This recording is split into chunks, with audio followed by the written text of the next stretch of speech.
après environ 2h30 de trajet en transport public et un peu de marche sur la route, je suis enfin arrivé à ma marche, la première vraie marche depuis que je suis en Australie.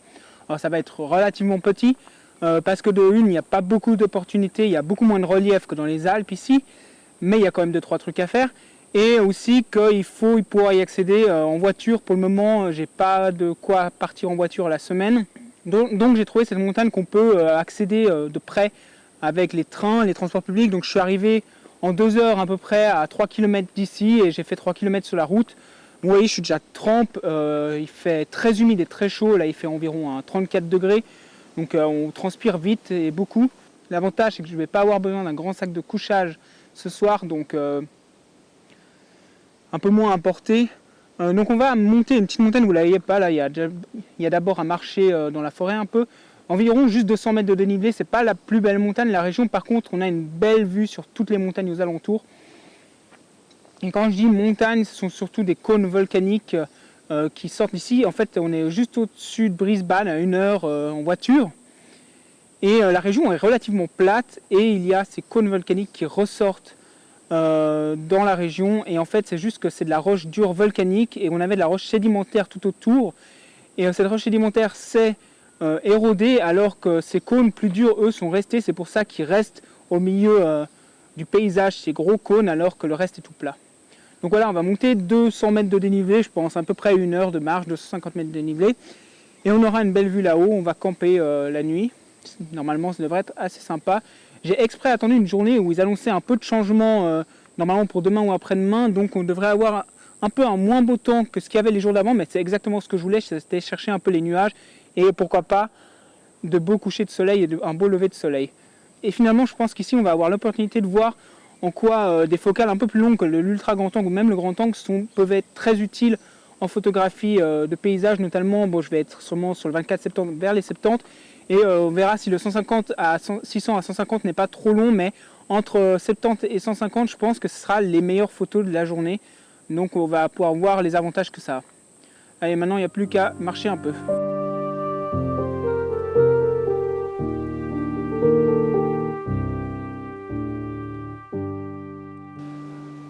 La marche est vraiment facile, mais alors qu'est-ce qu'il fait chaud. Ça rend vraiment la montée difficile. Je pense jamais transpirer autant de...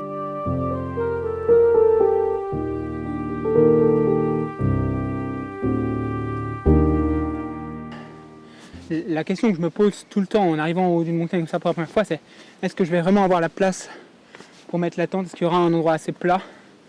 Bon, là j'ai un peu sur internet, ça a l'air, mais encore c'est à vérifier. Il y aura clairement de la place pour poser la tente, pas à 15 000 endroits, mais par exemple ici, bon, il ne faudra pas trop rouler. La vue est magnifique, regardez. Avec des nuages et le coucher de soleil juste derrière ces montagnes, je pense qu'on va vraiment être bien. Grand angle, premier plan, je pense qu'il y a de quoi faire avec ces rochers un peu striés devant là, qui ont un peu des jolies formes. Avec la forêt en deuxième plan, puis en montagne les troisième plan. Je peux déjà faire une photo grand angle, puis vous allez voir que on va tout compresser ça avec des longues focales, je pense que c'est 70 mm. Et en fait, on va avoir l'impression que ces deux montagnes sont vraiment toutes proches l'une de l'autre.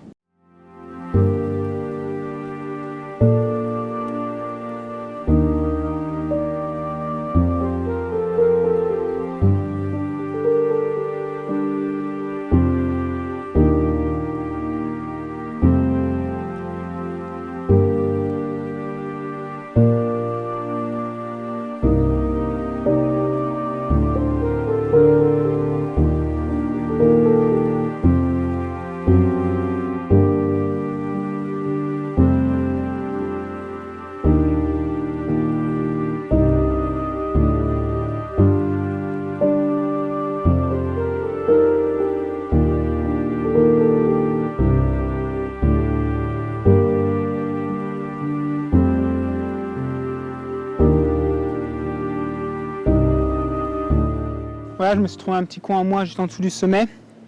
Je pense que je vais poser la tente ici ce soir. En fait, je pourrais vraiment dormir sans tente au niveau climat, mais enfin, je pense qu'il ne va pas pleuvoir. Mais j'ai un peu trop peur des serpents et des araignées pour me priver de la tente. Alors je vais essayer de la mettre, elle sera pas très bien mise, mais elle sera un peu protégée du vent. Et la première chose que j'ai fait maintenant, c'est de voir quelle focale j'allais utiliser pour prendre mes photos. Et en fait, les 3 focales que je vais utiliser sont assez intéressantes. C'est le 11, 20 mm, je pense plutôt à 20. J'ai un premier plan qui n'est pas dégueulasse et les montagnes toutes petites en arrière-plan. Ça peut être assez sympa. Le 70 mm, lui je zoome assez sur les montagnes, mais je garde quand même assez d'espace pour avoir les beaux nuages s'il y a un beau coucher de soleil. Et finalement, s'il y a juste des lumières sur les montagnes, ce qui sera peut-être possible aussi au matin, parce que le matin, la lumière viendra derrière, donc elle tapera sur les montagnes en premier si elle tape dessus, s'il ne fait pas trop moche.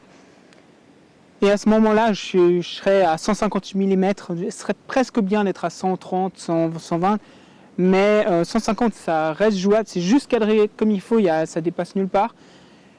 Ça me permet vraiment de me focaliser sur les montagnes. Et si je veux rajouter un peu de ciel ou autre, parce qu'il y a vraiment une belle lumière, je pourrais faire, je pense, un panorama de 4-5 photos à 150 mm. Ça peut rendre vraiment bien et ça rend vraiment bien sur ces montagnes, ça les met vraiment beaucoup en valeur. Pourquoi je prends ces montagnes? Vous pouvez voir depuis un moment derrière moi qu'il y en a aussi une assez sympa là-bas. C'est que là, il y a beaucoup... Disons qu'à 70 mm, ça pourrait jouer, mais en tout cas, à grand angle, surtout pas, parce qu'il y a vraiment surtout beaucoup plus de construction de ce côté-là. Alors que là, il y a juste une ferme, je pense, de cerises, et puis la ferme en question, et puis après les montagnes, donc ça reste quand même vachement plus nature, vachement plus joli. Et le coucher de soleil va juste se faire derrière, donc on devrait vraiment avoir de belles lumières. Les couleurs deviennent vraiment sympas maintenant. J'ai pris des photos au grand angle au début, mais maintenant j'en prends plus parce que j'ai des gens devant moi, alors je peux plus. Donc j'oscille environ entre 35 et 70 mm. J'hésite encore entre mes deux compositions et on n'est encore pas au coucher du soleil. Le coucher du soleil devrait arriver dans une demi-heure environ. Et du coup, il n'y a plus qu'à attendre, mais ça fait déjà des photos très sympas. Par contre, c'est vraiment dur. Cette lumière très très très forte avec les nuages noirs au-dessus. Il faut vraiment bracketer, même avec des filtres, ça ne marche pas. Il faut vraiment bracketer là assez fort. Je braquette de 2 stops en tout cas.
Voilà, le coucher de soleil est fini finalement et il y avait un peu de brume en fin de vallée.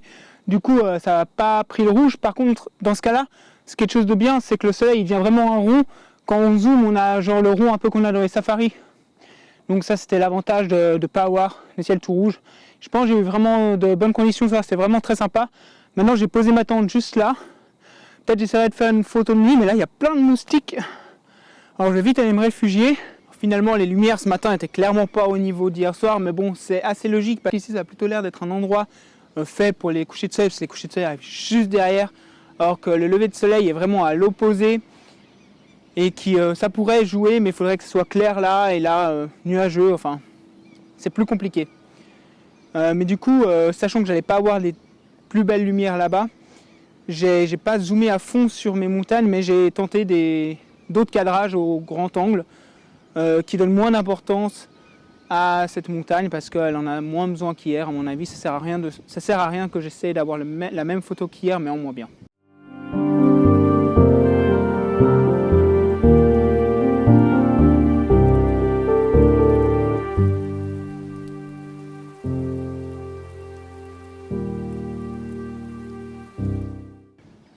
Donc j'ai pas encore dit où on était, mais on est à Ngungun, le mont Ngungun, qui se trouve à 1 heure au-dessus de Brisbane, à l'intérieur des terres de la Sunshine Coast.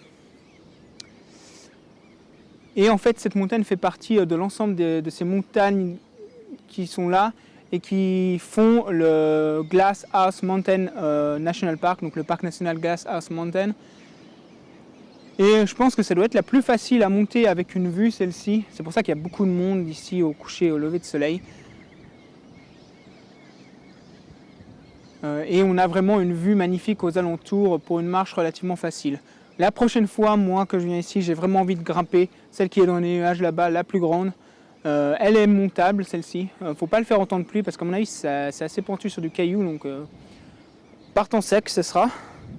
Peut-être que ce sera plus pour la marche que pour les photos, celle-ci. Bien qu'on aura une belle vue de nouveau sur ce pic qui est tout seul là. Voilà, j'espère que ce dépaysement vous aura plu. Ça change vraiment ces cônes volcaniques des Alpes. C'est pas forcément mieux, mais c'est différent. Vraiment un endroit assez spécial. C'est vraiment très très spécial. Bon, sur ce, à plus, ciao.